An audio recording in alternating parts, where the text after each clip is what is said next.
Shalom et bienvenue sur Real Edification. Ici, chaque message est une semence pour élever ton esprit et fortifier ta foi. Abonne-toi et active les notifications afin de ne rater aucun nouveau contenu. Disciplines your life like vision. And discipline is simply defined as Discipline ta vie. La vision et la discipline sont simplement définies comme des normes que l'on s'impose soi-même en vue d'un objectif supérieur. Je le répète, la discipline se définit comme des standards que l'on s'impose soi-même pour atteindre un but plus élevé. Je parle ici de l'autodiscipline. Tous les leaders doivent posséder la qualité de l'autodiscipline. Tu n'es pas un leader si tu n'es pas discipliné. L'autodiscipline implique qu'il existe aussi d'autres formes de discipline. Autrement dit, la discipline externe est une discipline imposée de l'extérieur. Un leader n'a pas besoin de beaucoup de discipline venant de l'extérieur parce qu'il s'impose lui-même la discipline. C'est cela qu'on appelle l'autodiscipline. La clé pour accomplir ta vision, c'est la discipline. Et ce principe se trouve dans Proverbe 29. Nous l'avons lu plus tôt cette semaine. Il est écrit « Là où il n'y a pas de vision, le peuple périt. Heureux celui qui observe la loi. » Voici une petite explication de ce que cela signifie. Là où il n'y a pas de vision, le peuple se relâche. C'est cela que signifie le mot périr, jeter toute retenue, abandonner la maîtrise de soi. Autrement dit, là où il n'y a pas de révélation du futur, les gens abandonnent l'autodiscipline. La clé de ta vie, c'est donc de trouver une vision qui impose une discipline à ta vie. En réalité, la vision est la source de la discipline. Je vais expliquer la discipline dans un instant, ce que cela signifie et comment cela fonctionne. La discipline est la racine du leadership. C'est en fait la nature même qui attire les gens vers toi. Une personne disciplinée attire naturellement les autres, parce que les gens admirent la discipline chez quelqu'un. C'est pour cela que nous aimons regarder les athlètes performer. Nous admirons la discipline à laquelle ils se soumettent. Si tu fais la même chose dans ta vie, les gens commenceront à croire ce que tu dis. Ta vie disciplinée crée la confiance.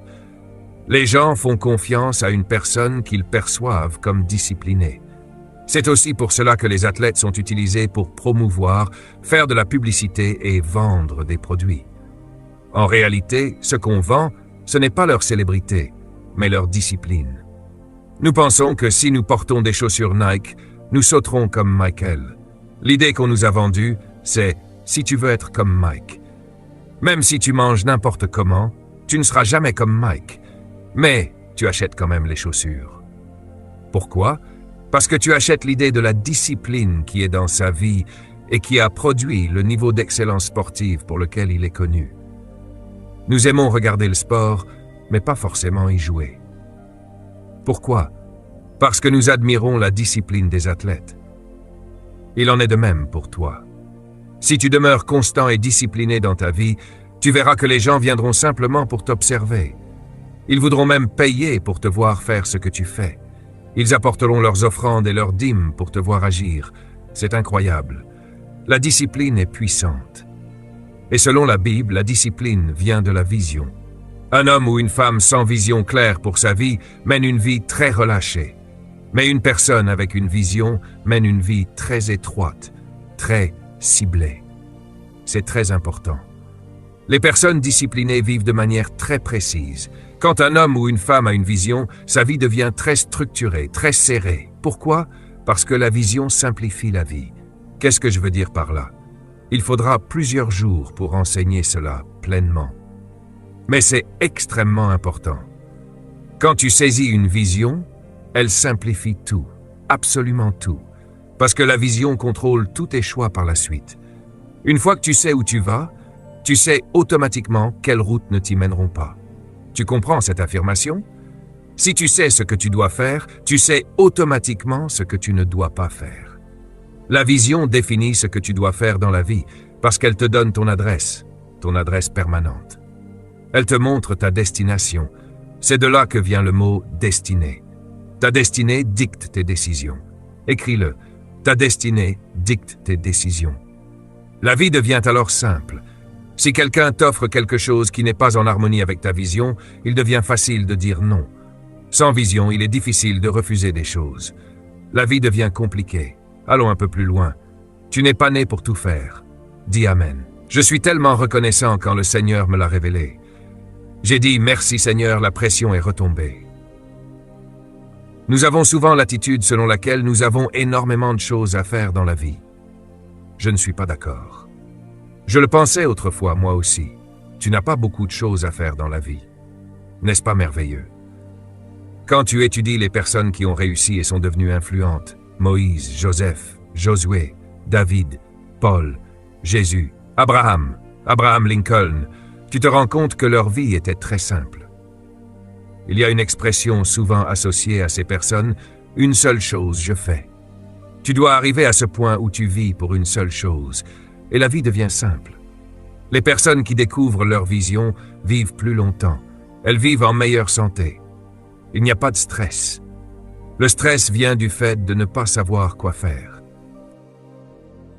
Tu te souviens de l'histoire de Marthe, enfin de Marthe et Marie. Jésus a dit quelque chose à Marthe qui a changé ma vie. Laisse-moi parler de Marthe pendant quelques minutes. Marthe est une femme intéressante. Marthe est comme la plupart d'entre nous. Nous vivons sur des suppositions, même à propos de Dieu. Marthe a reçu une visitation de Dieu. Il est venu visiter la maison. Et devine ce qu'elle a fait. Elle a supposé qu'il avait faim. Voilà le problème. Nous pensons savoir ce que Dieu veut que nous fassions. Une chose que tu as déjà apprise dans ce sommet, c'est que la vision vient de Dieu. Tu ne lui dis pas ce que tu vas faire. Tu dois lui rendre compte, te soumettre à lui et rester tranquille jusqu'à ce que la révélation soit claire. Car sans révélation, il n'y a pas d'autodiscipline. Marthe a fini par cuisiner pour Dieu, alors qu'il n'avait pas faim. Puis elle s'est mise en colère parce que les autres ne participaient pas à son agitation, qui n'était pas appropriée.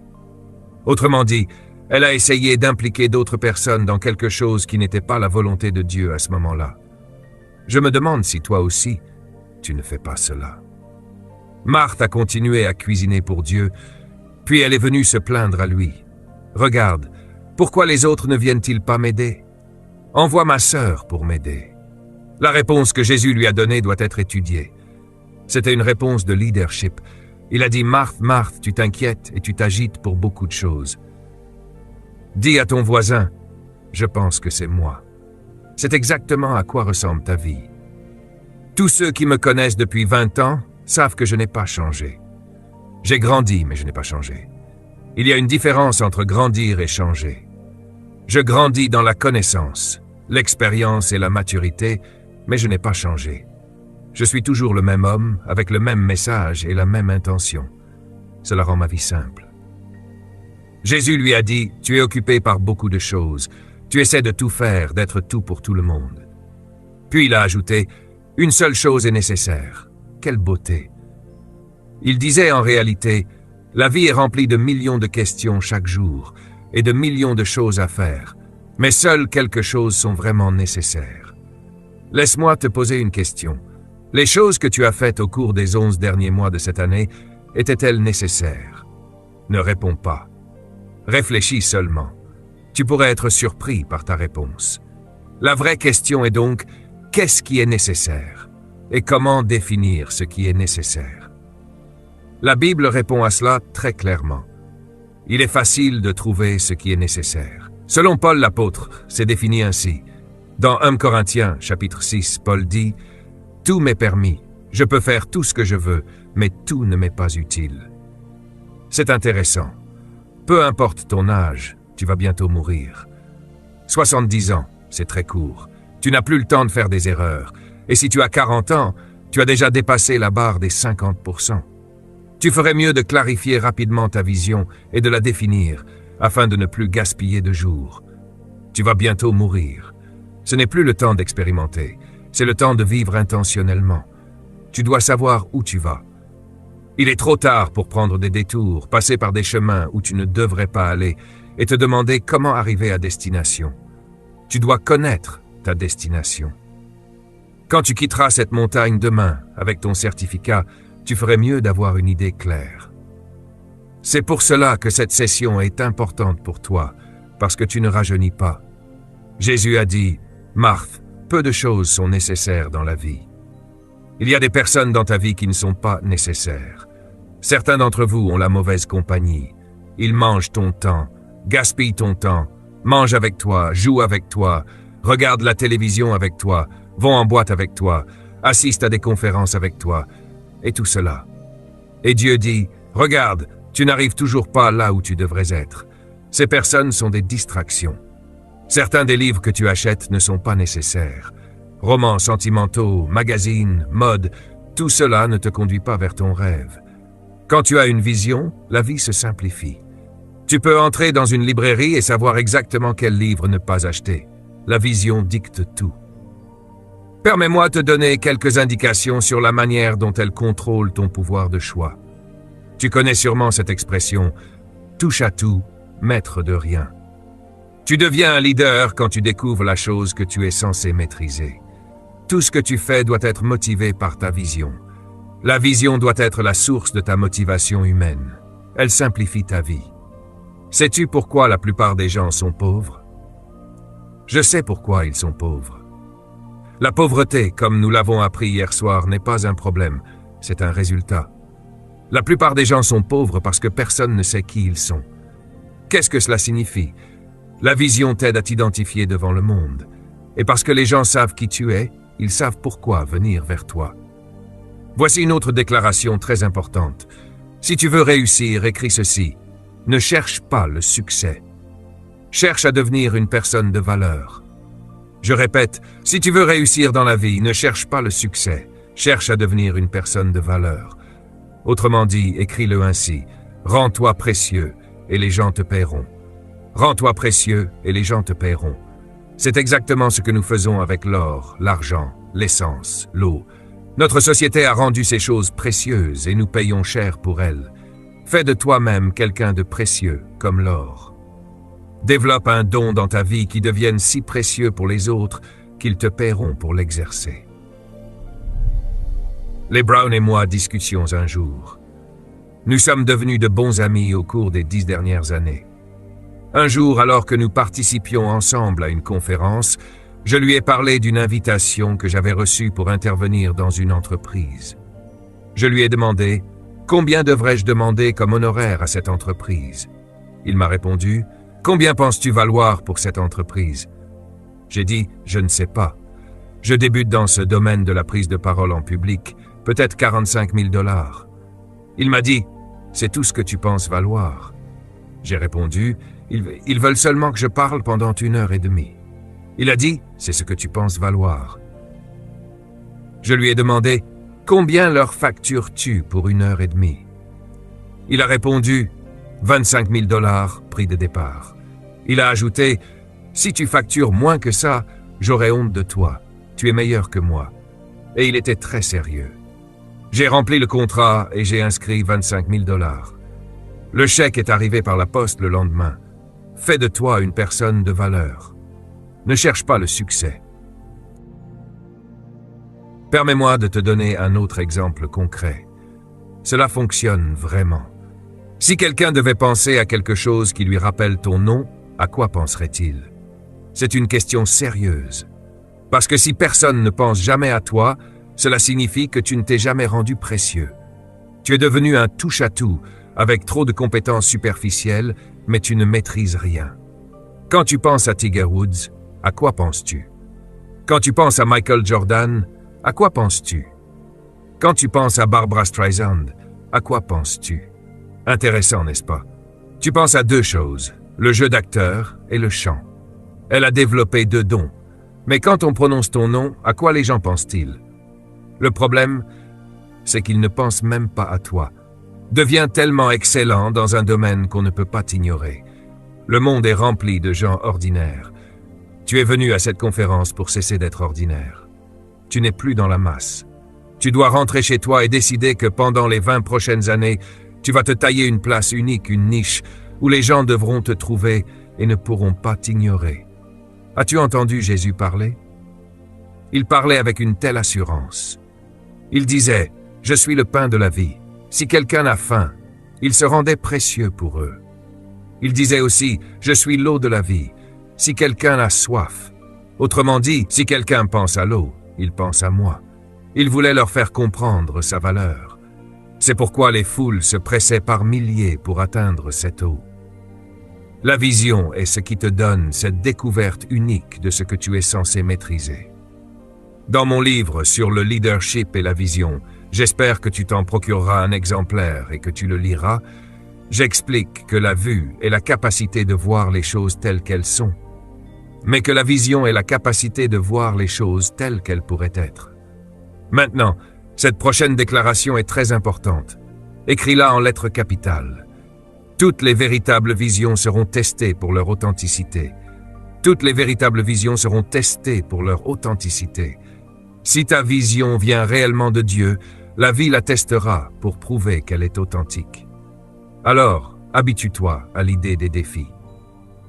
Si ta vision est réelle, les épreuves ne viennent pas pour l'arrêter, mais pour la tester et prouver qu'elle est vraie.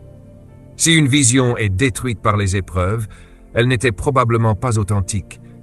Parfois, ta vision peut même t'emmener en prison, mais tu dois y entrer avec elle et en sortir avec elle, comme Nelson Mandela. Imagine un instant que Nelson Mandela n'ait pas été sérieux dans sa lutte contre l'apartheid lorsqu'il se tenait dans ce tribunal, à l'âge de 24 ans, en tant que jeune avocat. Imagine qu'il ait dit « Tout cela n'en vaut pas la peine, je retourne à mon travail », qu'il continue à subir l'oppression. J'ai un bon emploi, je ne vis plus dans les bidonvilles, je vais être avocat en Afrique du Sud et gagner de l'argent. J'abandonne mon peuple. Il aurait pu dire cela. Mais sa vision était tellement authentique pour lui qu'il a dit « J'irai en prison et je perdrai ma vie d'adulte pour cette vision. » Combien es-tu prêt à payer pour conserver ce en quoi tu crois? La vision est puissante. Écris ceci. La véritable vision est découverte lorsque tu découvres quelque chose pour lequel tu es prêt à mourir. Les leaders visionnaires posent cette question. Quel type d'histoire rêves-tu de laisser derrière toi? Dans cette session, nous allons parler de la manière d'écrire cette vision, mais voici quelques pensées préliminaires que tu dois garder à l'esprit. Qu'est-ce que tu aimerais faire pour écrire ta part de l'histoire? Autrement dit, fais quelque chose qu'on ne pourra pas effacer de l'histoire. Et tu n'as pas besoin de faire des choses énormes ou spectaculaires. Nous pensons toujours qu'il faut faire quelque chose de grandiose. Par exemple, la femme qui a versé le parfum sur le corps de Jésus. Tu te souviens de ce que Jésus a dit à son sujet? C'était un acte tellement simple. Elle a pris un parfum, probablement un liquide d'embaumement, car Jésus a dit que c'était pour son ensevelissement. L'odeur était si forte qu'on savait ce que c'était. C'étaient des épices très précieuses venant d'Afrique du Nord et d'Asie, des produits importés, extrêmement coûteux. Elle avait un petit flacon qui vaudrait aujourd'hui environ 155 000 $. Elle a pris ce parfum et l'a versé sur le corps de Jésus. C'était un acte simple. Puis elle a disparu de l'histoire. On ne connaît même pas son nom avec certitude. Certains supposent que c'était Marie de Magdala, mais le texte ne le précise pas clairement. Pourtant, Jésus a dit « Ce qu'elle a fait sera raconté dans le monde entier ». Certains d'entre vous pensent qu'il faut construire un grand bâtiment comme le Dr Miles Monroe ou fonder une école. Non. Il y a de petites choses pour lesquelles tu es né, des choses qu'on ne pourra jamais effacer. Par exemple, il n'existe pas d'évangile selon André, n'est-ce pas? Et pourtant, c'est André qui a conduit Pierre à Jésus. Il était le connecteur. Il doit y avoir un André que l'histoire ne peut pas oublier. Tu ne monteras peut-être jamais sur une estrade comme moi, sous les projecteurs et les caméras. Ce n'est peut-être pas ta vision. Mais ce que tu es censé faire ne doit pas être effacé. C'est pourquoi je suis convaincu que tu n'as pas été créé simplement pour gagner ta vie et payer des factures. Tu as été créé pour donner la vie et faire une différence avec ton don quelque part. Voilà pourquoi tu es venu ici.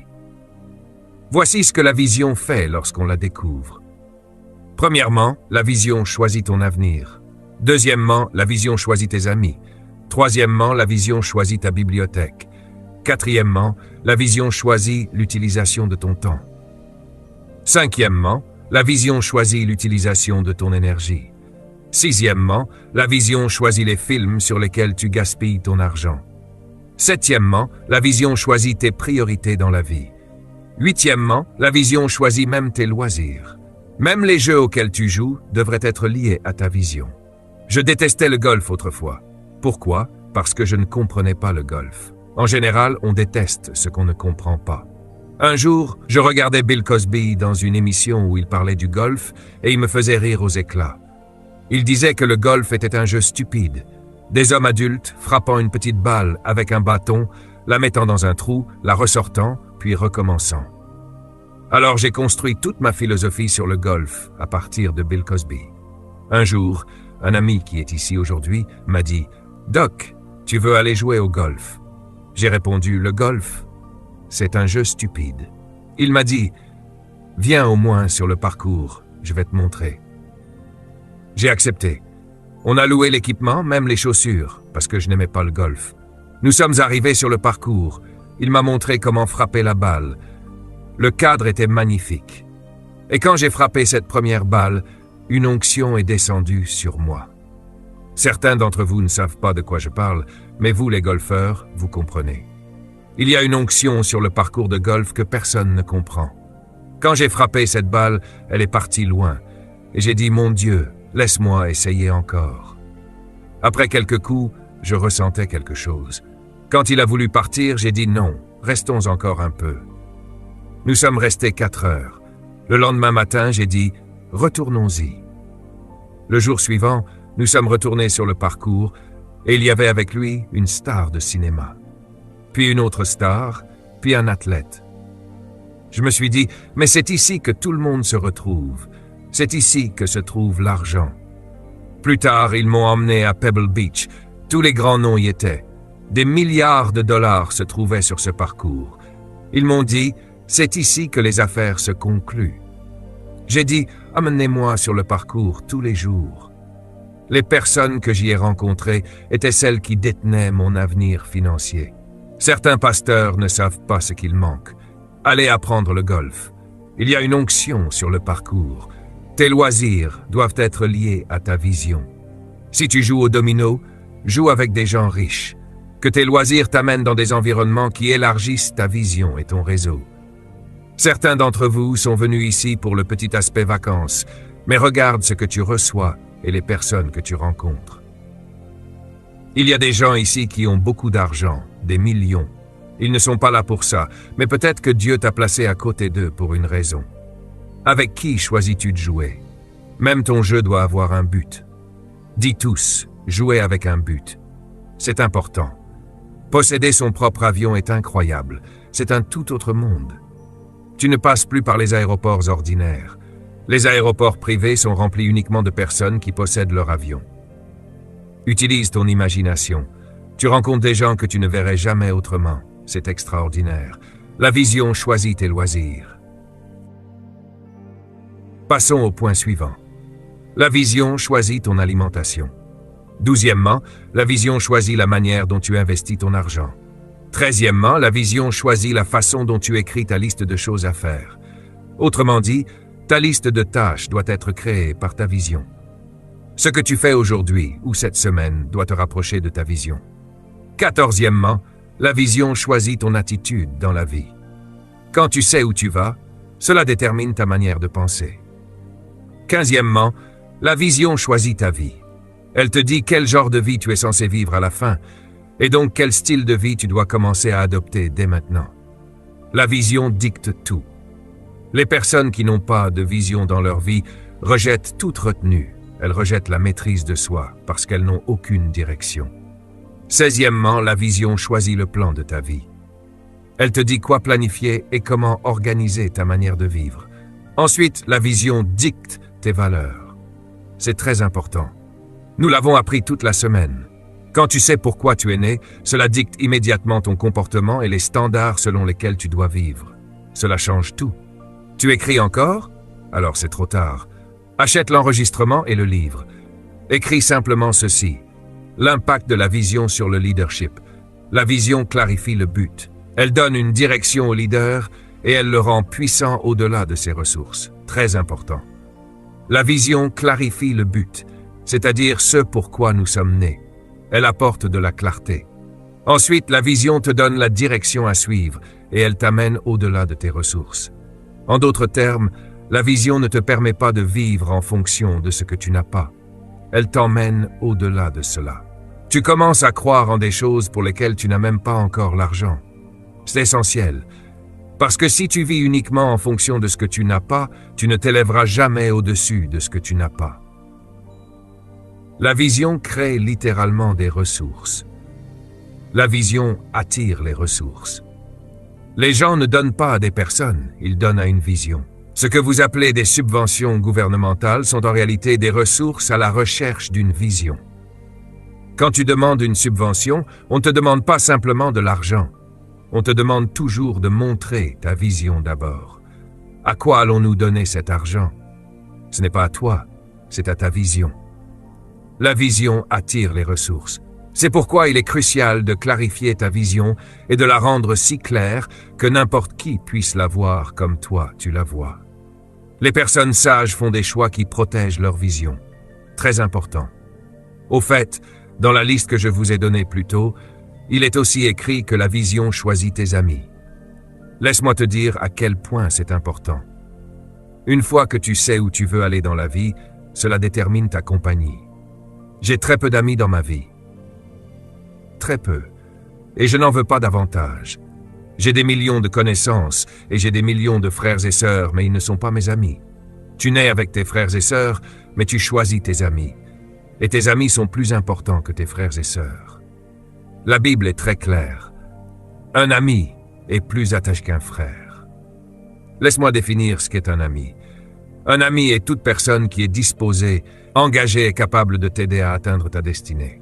Je répète, un ami est toute personne disposée et engagée à t'aider à atteindre ta destinée.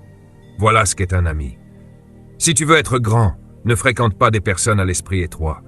Si tu veux réussir, éloigne-toi des échecs. Venir à ce sommet est un choix de fréquentation.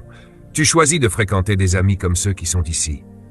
Tu viens ici, et ton rêve, ta vision sont stimulés, fertilisés, arrosés, encouragés. Voilà le genre d'amitié que tu veux. Pour moi, le meilleur exemple d'amitié dans la Bible est celui de Marie et Élisabeth. J'en parle tout le temps. Marie était enceinte du plus grand don du monde, et l'ange lui a dit « Si tu veux porter cet enfant, va trouver Élisabeth. » Quand Marie a trouvé Élisabeth, la Bible dit que lorsqu'elles se sont vues, les bébés ont tressailli. Ne reste pas avec quelqu'un qui ne fait pas tressaillir ton bébé. Ton rêve doit être stimulé par tes amis. Chaque fois que tu es avec eux, ils doivent t'encourager à continuer et à croire. Toute personne qui devient négative envers ton rêve est ce que j'appelle une pollution. Ce sont des experts en avortement. Fais attention. Ils en veulent à ton bébé. Parfois, ce sont des gens de ta propre maison. Parfois, ta propre famille est une mauvaise compagnie. Tu dois le comprendre. C'est pourquoi Marie a dû s'éloigner de Joseph, parce que Joseph n'était pas encore convaincu concernant cet enfant. Il envisageait de la renvoyer. Il y a des amis que tu as laissés chez toi avant de venir ici, et quand tu redescendras de cette montagne, tu devras redescendre de l'autre côté. Je ne plaisante pas. Ce que tu as entendu ici cette semaine, tu dois le protéger. Tu n'aurais jamais dû venir ici si tu voulais garder tes anciens amis. Écris ceci. Tu peux dépasser tes amis. Beaucoup d'entre vous ne réalisent pas à quel point votre entourage est dangereux. Alors laisse-moi te donner un autre principe. Si dans le groupe que tu appelles tes amis, tu es la personne la plus intelligente, il est temps de quitter le groupe. S'ils te posent toujours des questions, tu peux penser que c'est flatteur, mais ce n'est pas bon. Tu dois être entouré d'amis qui te font réfléchir, qui t'élargissent, à qui tu poses des questions. Les gens qui ne vont nulle part veulent que tu y restes avec eux. C'est pour cela qu'ils ne veulent pas que tu quittes le groupe. Ils disent « Tu vas rejoindre cet autre groupe? Tu nous abandonnes ?» Oui, absolument. Il y a des gens avec qui j'ai grandi sur cette île il y a 40 ans. Ils sont toujours sous le même arbre, à jouer au même jeu de dominos avec les mêmes dominos. Tu as aussi des amis comme ça. La vision choisit tes amis. La vision est la meilleure alternative au voyage dans le temps. Quand tu as une vision, tu es souvent ailleurs. Et c'est une bonne chose, parce que la Terre est parfois trop dangereuse pour y vivre sans vision. La vision, c'est voir le futur avant qu'il n'existe. Avoir une vision, c'est attendre plus de ton monde que ce que tu vois actuellement. La vision, c'est faire des pas de foi audacieux. C'est s'aventurer avec courage, en prenant des risques. La vision, c'est oser espérer quelque chose qui te dépasse. La vision est essentielle. Je peux presque sentir dans mon esprit certains d'entre vous en train de prendre de très bonnes notes. Et quand j'entendrai cela à nouveau, ça sonnera exactement comme les vôtres. Vous allez enseigner cela. Au moins dites que vous l'avez reçu dans un sommet. La vision est si cruciale qu'elle te fait littéralement croire en un monde meilleur, et ce monde devient plus réel. Ce que nous avons entendu dans les 2 dernières sessions ici était tellement profond que je prenais des notes sans arrêt. Le Dr Chris parlait du subconscient, puis le Dr Raphaël Messia a parlé du subconscient aussi. C'était extrêmement important. Je disais à l'un de mes collègues pendant qu'il enseignait, « Réalises-tu ce qu'il vient de dire? Ce que ton corps montre est faux. Ton vrai toi, c'est ton subconscient. Si quelque chose n'entre pas dans ton subconscient, c'est pas encore réel. C'était une révélation puissante. C'est pourquoi la Bible dit « Laissez ces choses descendre dans votre cœur ». Quand cela entre dans ton subconscient, alors cela devient réel. La vision est une vue illimitée. Comme l'a écrit Miles Monroe, et je tiens à préciser que cette citation vient de moi, c'est une capacité illimitée de voir sans limite. Encore quelques remarques, puis nous verrons le système pour écrire ta vision. La vision que tu as pour ta vie crée des conséquences. Elle affecte la manière dont tu dépenses ton temps et tes ressources. Qu'est-ce que cela signifie? Cela signifie qu'une vision forte inspire la passion. Cette passion transforme et contrôle ta vie. Et la vision est la source de cette discipline que ta vie manifeste. Sans vision, la vue n'a pas d'espérance. Mais avec une vision, tu peux vivre au milieu des difficultés avec une bonne attitude. Une bonne attitude. Les plus grands leaders vivent dans le présent, mais concentrent intensément leur regard sur l'avenir. Ce sont eux qui gagnent. Vivre dans le présent, c'est bien, mais n'y fixe pas ton attention. Il y a trop de dépression là-dedans. Sois un agent d'espérance. Nous avançons un peu lentement. Alors allons-y. Voici les 10 composantes pour écrire une vision. Je vous donnerai l'occasion de poser quelques questions dans les 5 dernières minutes. Premièrement, une vision doit être claire et simple. Quand tu écris une vision, n'aie pas peur d'écrire plusieurs pages. Laisse-moi t'expliquer le processus que j'utilise parfois dans mes formations, surtout avec des entreprises. Je leur dis, la première chose à faire est de trouver un endroit calme. Éloigne-toi de tout le monde. Ne prends pas de musique. Éloigne-toi de la télévision et de toutes les distractions. Va sur la plage ou dans la brousse. Pour entendre ce qui se passe à l'intérieur de toi, tu dois éliminer les distractions extérieures. Si tu étudies attentivement la Bible, tu remarqueras que la plupart des personnages bibliques ont reçu la vision de leur vie lorsqu'ils étaient dans les collines, seuls. Moïse a vécu en Égypte pendant 40 ans, au cœur d'une grande civilisation, d'une grande ville. Dieu ne lui a rien montré pendant ce temps. Mais lorsqu'il s'est retrouvé fugitif dans le désert, avec des moutons qui ne pouvaient pas lui parler, dans une terre aride, Dieu a dit « Maintenant, je l'ai ». David était dans les collines avec les moutons, sans rien à faire toute la journée, pendant qu'il paissait. Il adorait Dieu, et Dieu lui a donné une vision. Joseph était dans les collines, sans lumière de ville, sans centres commerciaux, sans distraction. Et Dieu lui a montré son rêve. La raison pour laquelle tu ne vois pas, c'est que tu regardes trop. Ton cœur ne peut pas voir parce que tes yeux ont trop de distractions. Si tu veux écrire ta vision, tu dois d'abord la capter. Et tu la captes en te positionnant dans un endroit où tu peux entendre ce que Dieu te dit depuis des années. Je veux insister sur ceci. Ta vision n'est pas à l'extérieur de toi. Dieu a caché ton avenir là où tu ne peux pas le manquer. On vous a dit, par la religion, va chercher la volonté de Dieu. Alors depuis 30 ans, vous passez de ce prophète à cet autre prophète, de cette réunion à cette autre réunion, de cette conférence à cette autre conférence, de cette croisade à cet évêque, puis à un autre évêque. Vous essayez de trouver votre raison d'être.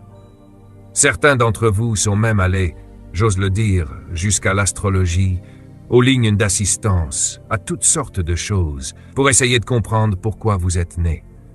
Et Dieu dit, c'est absurde. Il existe 3 livres que je vous recommande vivement d'acheter. 3 livres sur le potentiel.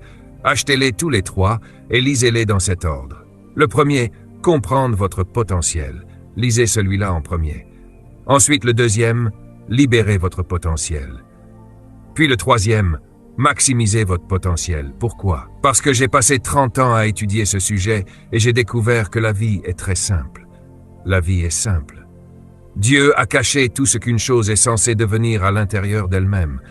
Ainsi, ton avenir n'est pas devant toi, il est enfermé à l'intérieur de toi. Une forêt n'est pas devant la semence, elle est dans la semence. Ton avenir est en toi, il a toujours été là. Mais il y a trop de bruit. À peine rentré chez toi, tu allumes la télévision.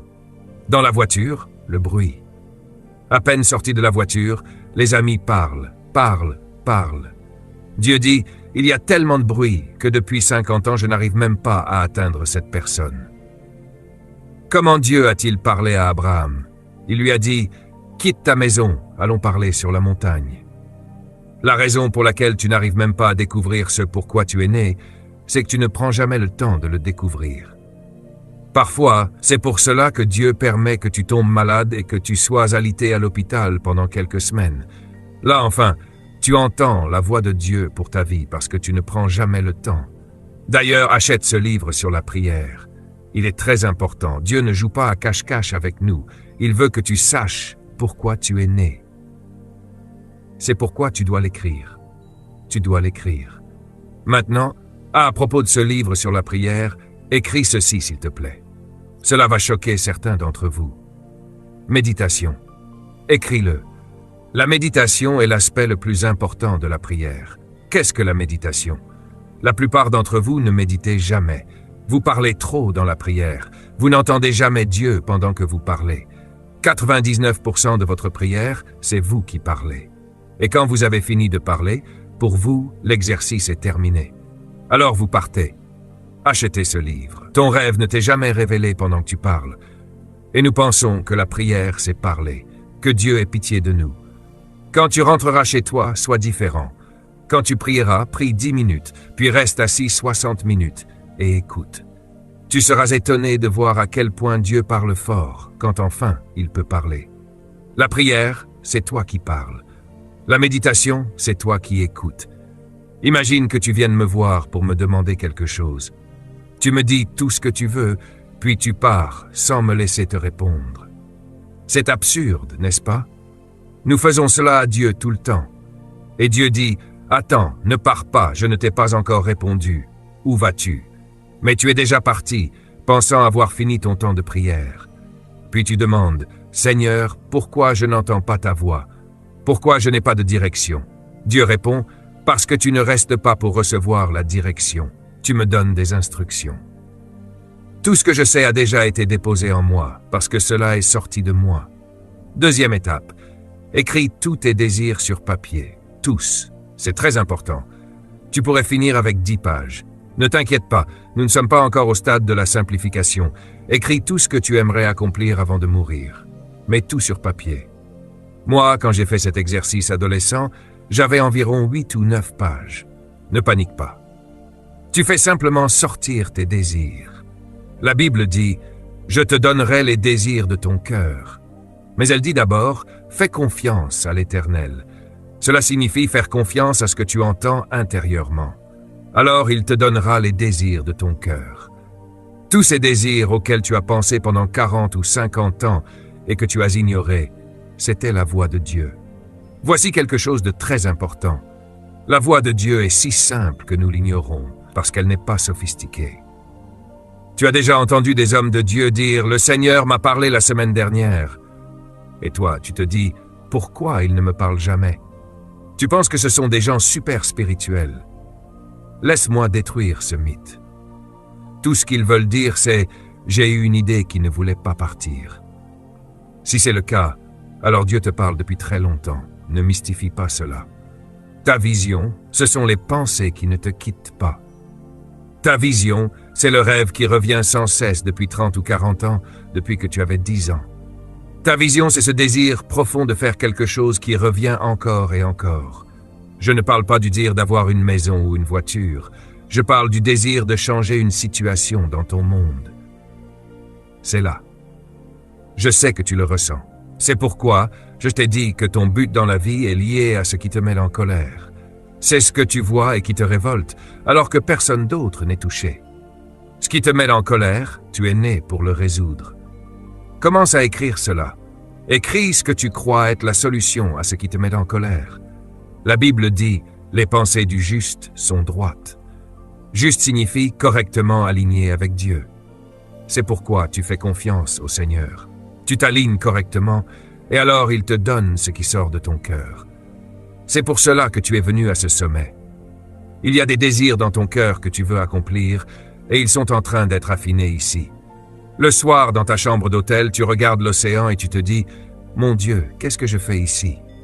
Tu ressens des choses qui te font peur, mais ce sentiment est bon. N'aie pas peur de rêver pendant que tu es ici. Et surtout, écris-le. Quand tu as écrit tous tes désirs, tu auras beaucoup d'informations sur papier. Ensuite, tu devras simplifier ces pages pour en faire des phrases simples. Tu peux avoir 7 ou 8 choses qui te tiennent vraiment à cœur. Écris-les, puis simplifie-les en phrases claires. Quand j'ai fait cela adolescent, j'avais une passion, voir les jeunes transformés. J'ai écrit cela. Puis je me suis demandé comment le faire. J'ai pensé à la musique, parce que j'avais ce don naturel. Alors j'ai écrit « Je vais écrire de la musique pour attirer les jeunes ». Puis j'ai simplifié encore. Je vais former un groupe qui produira une musique chrétienne contemporaine pour attirer les jeunes et leur parler de Dieu. La vision est devenue plus claire. Nous avons formé un groupe. La musique attirait les jeunes. 4 ou 5 000 adolescents se rassemblaient sur cette île pour écouter notre musique. Ils ont donné leur vie à Dieu. J'avais 16 ou 17 ans. Puis, un problème est apparu. Que faire de ces jeunes? Ils ne fréquentaient pas les églises, la vision a grandi. Nous avons dû collaborer avec des églises, puis créer des rencontres le samedi soir, des cafés, des lieux de rassemblement. À mesure que la vision se simplifie, elle grandit, parce qu'elle crée de nouvelles opportunités pour résoudre de nouveaux problèmes. Aujourd'hui, nos organisations valent des millions. Mais tout a commencé avec 7 personnes dans mon appartement pour résoudre un seul problème. Proverbe 19, 21 dit « Il y a beaucoup de projets dans le cœur de l'homme, mais c'est le dessein de l'Éternel qui s'accomplit. » La vision doit être capturée.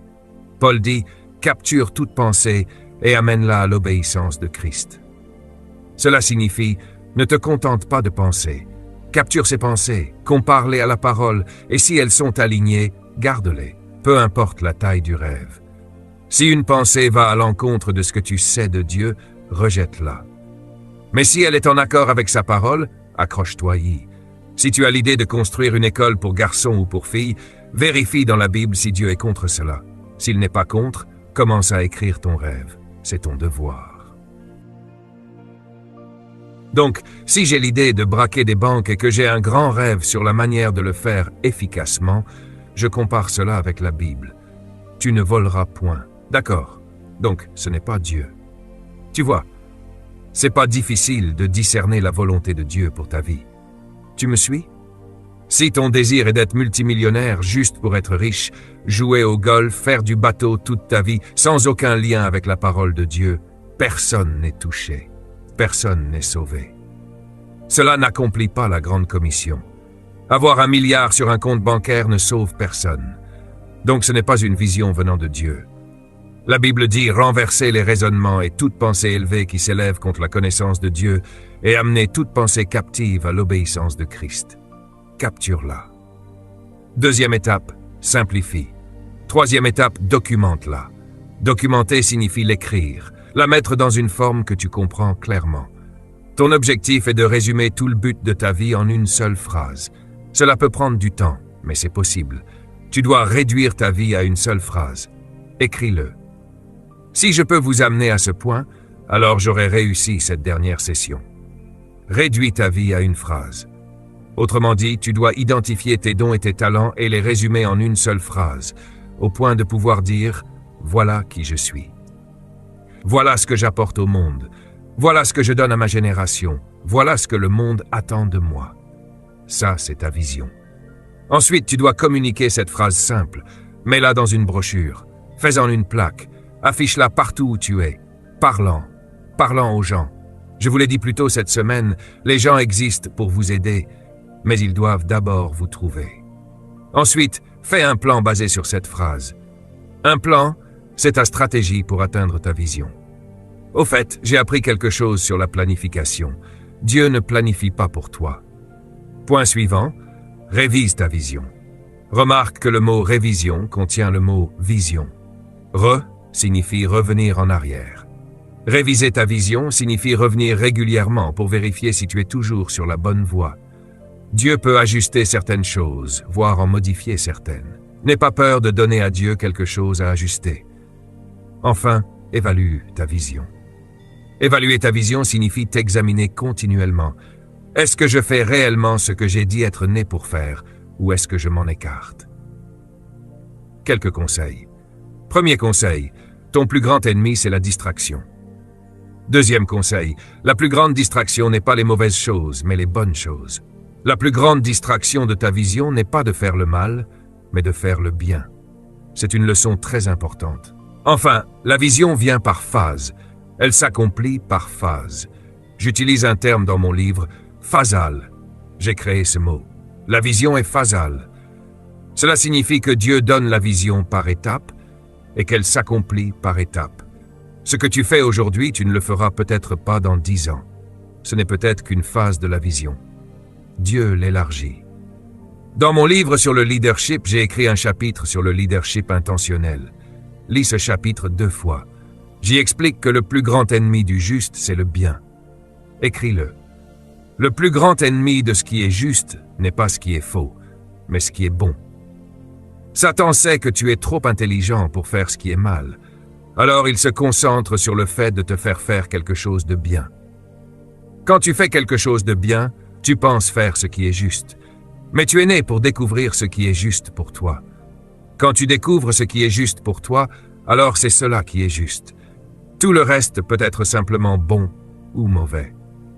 Être occupé par une bonne chose n'est pas un substitut à la bonne chose essentielle. Reste fidèle à ce pourquoi tu es né.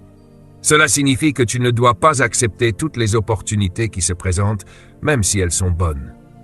Écoutes-tu. Ne laisse pas les gens entrer dans ta vie et changer ta vision pour faire quelque chose de bien avec eux. Voici une phrase que je dis souvent et que je vis. Apprends des autres, mais ne deviens jamais eux. Apprends des autres, mais ne deviens jamais eux. Il est important d'apprendre des autres, mais nous ne voulons pas que tu sois comme nous. Nous voulons que tu sois toi-même. La plus grande joie de la vie, c'est d'être soi-même. J'ai encore beaucoup de choses à vous dire, mais vous ne pourriez pas les supporter maintenant. Êtes-vous heureux d'être venu ici aujourd'hui? Est-ce que quelqu'un se sent enceinte? Dis oui.